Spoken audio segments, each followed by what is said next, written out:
day 3. At anong goal natin ngayon? 5K? 5K lang muna. Relax. First week, dahan-dahan. Let's go.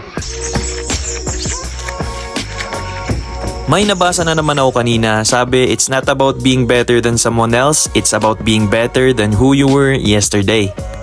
Hindi naman sila yung kalaban eh. Ang kalaban mo dito yung excuses mo kung bakit tamad ka pa rin para gawin yung mga pagbabagong gusto mong gawin.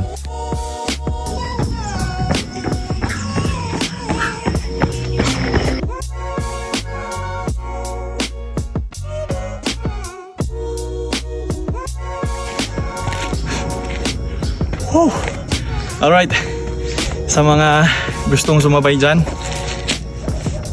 wait lang.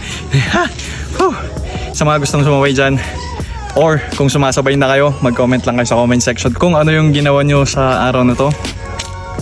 At that's it.